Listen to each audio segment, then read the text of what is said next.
ഇപ്പോൾ ഇൻസ്റ്റഗ്രാമിൽ വളരെയധികം ട്രെൻഡിങ്ങിൽ പോയിക്കൊണ്ടിരിക്കുന്ന ഒരു ഫോട്ടോഗ്രഫിയാണ് ഇപ്പം നിങ്ങൾ കണ്ടുകൊണ്ടിരിക്കുന്നത് കേട്ടോ. അപ്പം ഇതിനെ ഡീറ്റെയിൽ ആയിട്ട് ഇതെങ്ങനെയാണ് ചെയ്യുന്നത് എന്ന് ഞാൻ നിങ്ങൾക്ക് ഈ വീഡിയോയിൽ ഫുള്ളായിട്ട് പറഞ്ഞു തരുന്നുണ്ട്. അപ്പോൾ എല്ലാവരും സ്കിപ്പ് ചെയ്യാതെ കാണണം കേട്ടോ. പിന്നെ വീഡിയോസൊക്കെ ഇഷ്ടപ്പെടുകയാണെങ്കിൽ നിങ്ങൾക്ക് എന്തെങ്കിലും ഹെൽപ്ഫുൾ ആയിരുന്നുണ്ടെങ്കിൽ മറക്കാതെ സബ്സ്ക്രൈബ് ചെയ്യാനും മറക്കല്ല കേട്ടോ. അപ്പോൾ നമുക്ക് ആദ്യം തന്നെ ഇതിനായിട്ട് ഒരു ആപ്പ് ഡൗൺലോഡ് ചെയ്യേണ്ടതായിട്ടുണ്ട്. നമുക്ക് നേരെ പ്ലേ സ്റ്റോറിൽ പോവുക. എന്നിട്ട് എന്ത് ചെയ്യുക, നമ്മളുടെ ജെമിനി എന്നാണ് ഈ ഒരു ആപ്പിൻ്റെ പേര്. മിക്കവർക്കും അറിയാൻ പറ്റും, അപ്പോൾ അറിയാത്തവർക്കായിട്ടാണ് കേട്ടോ പറയുന്നത്. ജെമിനി എന്ന് പറഞ്ഞിട്ടുള്ള ആപ്പ് നമുക്ക് ഗൂഗിൾ ജെമിനി എന്നാണ് പേര്. അതൊന്ന് ഡൗൺലോഡ് ചെയ്യുക. എന്നിട്ട് അത് ഓപ്പൺ ചെയ്യുക.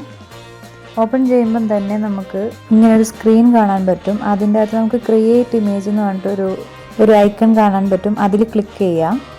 ശേഷം നമുക്ക് ഇങ്ങനൊരു സംഭവം വരും, ക്യാമറ ഗാലറി. അതിൻ്റെ അകത്ത് ഗാലറി ക്ലിക്ക് ചെയ്തിട്ട് നമ്മളുടെ ഗാലറിയിൽ പോയിട്ട് നമുക്ക് നമ്മളുടെ പിക്ചറാണ് വേണ്ടതെന്നുണ്ടെങ്കിൽ ഒരു നല്ല പിക്ചർ സെലക്ട് ചെയ്ത ശേഷം നമുക്ക് നേരെ നമ്മളുടെ ഇതിൻ്റെ അകത്തേക്ക് സെൻഡ് ചെയ്ത് കൊടുക്കാം കേട്ടോ.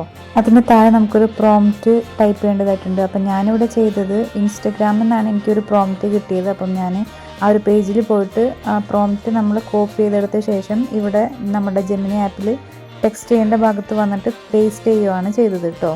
അപ്പോൾ അതിൽ ചെറിയൊരു എഡിറ്റിംഗ് ഒക്കെ ഞാൻ വരുത്തിയിട്ടുണ്ട്. അതിൽ ബ്രാക്കറ്റിൽ കളർ, നമുക്ക് സാരിയുടെ കളർ അല്ലെങ്കിൽ ഹിജാബിൻ്റെ കളറൊക്കെ ചേഞ്ച് ചെയ്യണമെന്നുണ്ടെങ്കിൽ നമുക്ക് ചേഞ്ച് ചെയ്യാം. നമ്മുടെ ഇഷ്ടമനുസരിച്ച് നമുക്ക് കസ്റ്റമൈസ് ചെയ്യാൻ പറ്റും.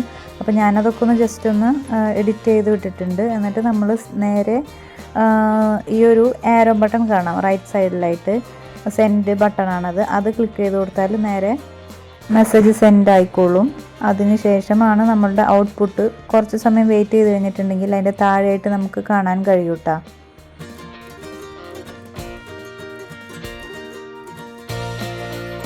ഇതുപോലെയാണ് നമ്മളുടെ പ്രോംപ്റ്റ് വരുന്നത്. ഇത് പല ടൈപ്പിലുള്ള പ്രോംപ്റ്റ് ഉണ്ട്. ഞാൻ സെലക്ട് ചെയ്തെടുത്തത് ഈ ഒരു സ്പെസിഫിക് ആയിട്ടുള്ള പ്രോംപ്റ്റാണ്. ഇപ്പോൾ ഞാൻ സെറ്റ് ചെയ്തിട്ടുള്ള ഈ ഒരു ഇമേജ് പ്രോംപ്റ്റിനനുസരിച്ചുള്ള ഇമേജ് ഇവിടെ ലോഡായിക്കൊണ്ടിരിക്കുന്നുണ്ട്. ഔട്ട്പുട്ടാണ് ഈ കാണുന്നത് കേട്ടോ. നമുക്ക് ഈ ഫോട്ടോ ഷെയർ ചെയ്യണമെന്നുണ്ടെങ്കിൽ അതിൻ്റെ താഴെയായിട്ട് ഒരു ഓപ്ഷൻ ഉണ്ട്. അതിൽ ക്ലിക്ക് ചെയ്തിട്ട് നമുക്ക് ഏതിലോട്ടാണ് ഷെയർ ചെയ്യേണ്ടത് നമുക്ക് ഷെയർ ചെയ്യുമ്പോൾ ശ്രദ്ധിക്കേണ്ട കാര്യം, നമ്മളത് എക്സ്ട്രാക്ട് ചെയ്യണം. ഡോക്യുമെൻറ്റിലേക്ക് എക്സ്ട്രാക്ട് ചെയ്ത ശേഷം ചെയ്തെങ്കിലും അതിന് വീഡിയോ ക്വാളിറ്റി ഉണ്ടാവുള്ളൂ. അത് പ്രത്യേകം ശ്രദ്ധിക്കുക. എനിക്ക് കിട്ടിയ എൻ്റെ പിക്ചർ എനിക്ക് ഒത്തിരി ഇഷ്ടപ്പെട്ടു കേട്ടോ. കാരണം നമ്മൾ എക്സ്പെക്ട് ചെയ്യുന്നില്ലല്ലോ ഇതുപോലെ ഒരു പിക്ചർ ആയിരിക്കും നമുക്ക് കിട്ടുക എന്നുള്ളത്. പിന്നെ അതുകൂടാതെ എൻ്റെ അടുത്ത് ഒരുപാട് പേര് എൻ്റെ ഈ ഒരു ഫോട്ടോ എഡിറ്റ് ചെയ്തിട്ട് എപ്പോഴും ചോദിച്ചിട്ടുണ്ടായിരുന്നു എങ്ങനെയാണ് ചെയ്യുന്നതെന്ന്. ഈ ഒരു വീഡിയോ നിങ്ങൾക്ക് ഇഷ്ടപ്പെട്ടിരുന്നുണ്ടെങ്കിൽ മറക്കാതെ സബ്സ്ക്രൈബ് ചെയ്യാനും ഷെയർ ചെയ്യാനും ലൈക്ക് ചെയ്യാനൊന്നും മറക്കല്ലേ.